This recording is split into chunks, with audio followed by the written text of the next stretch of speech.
Comment faire d'après toi pour se sentir bien, être heureux? Je sais, hein. Mais dans ce que tu fais, est-ce que déjà le fait de faire ce que tu aimes t'aide à être heureux? Oui, en fait, moi, j'ai la chance de pouvoir faire comme métier une passion. En fait, j'ai une passion qui est le stand-up et l'humour en général, et j'ai la chance de vivre en France et de pouvoir faire ça comme métier.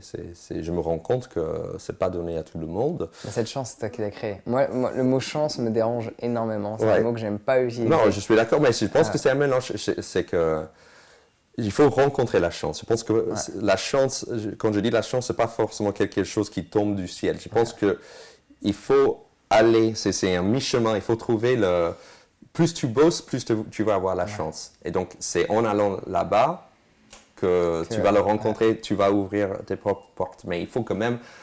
Je trouve que je dis le mot la chance parce que si je ne suis pas né aux États-Unis, si je n'ai pas eu la chance de venir en France, j'aurais pu être né dans une situation beaucoup moins favorable. Oui, bien sûr, j'aurais pu et tout ce m'en que tu sortir, fais n'aurait pas été possible si tu parlais pas l'anglais. Oui. Ou si tu étais né en France. Oui, bah, ça aurait été différent. Donc,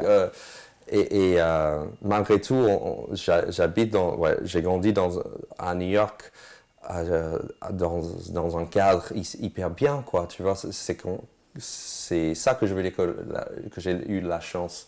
J'aurais pu ne pas être né dans cette situation. Et ça ne veut pas dire que j'aurais pas pu m'en sortir, mais il faut avouer que j'ai eu plein d'avantages, quoi, dès le départ.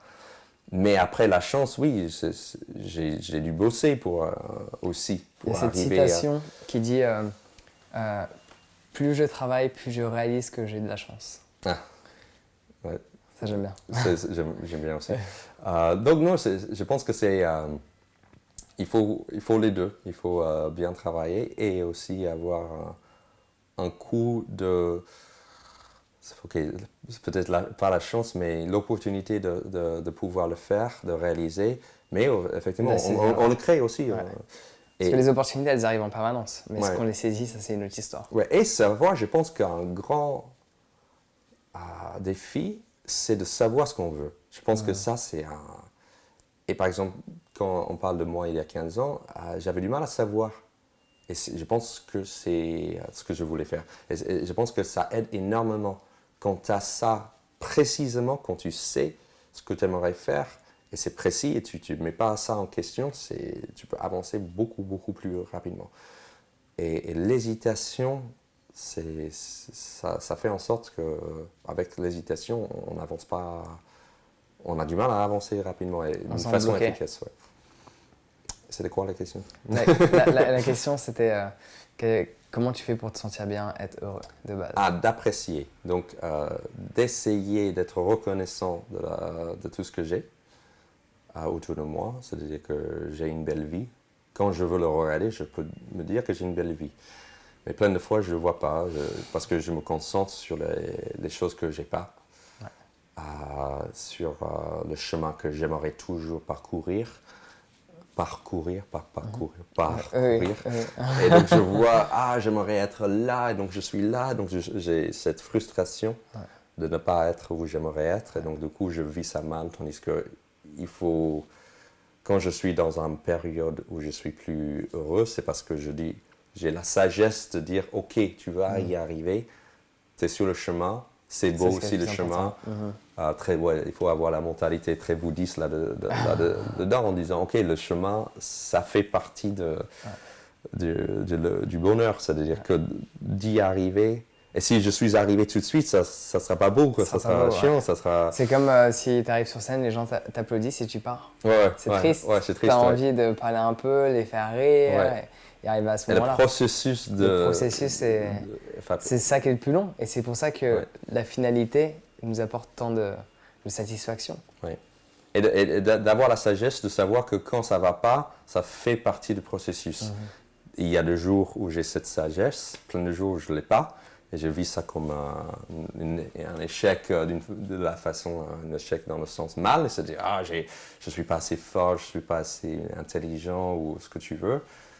Et tandis qu'au contraire, il faut voir ça comme des leçons et mieux qui va nous pousser à aller mieux. Mais j'ai pas forcément cette sagesse tous les jours.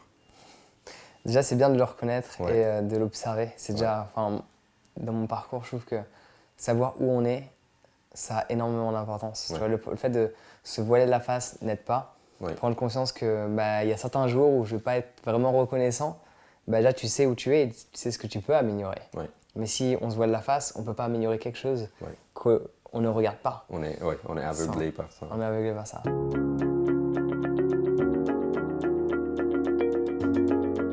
Alors j'espère sincèrement que tu as apprécié ce court extrait de l'interview que je t'ai partagé avec Sébastien.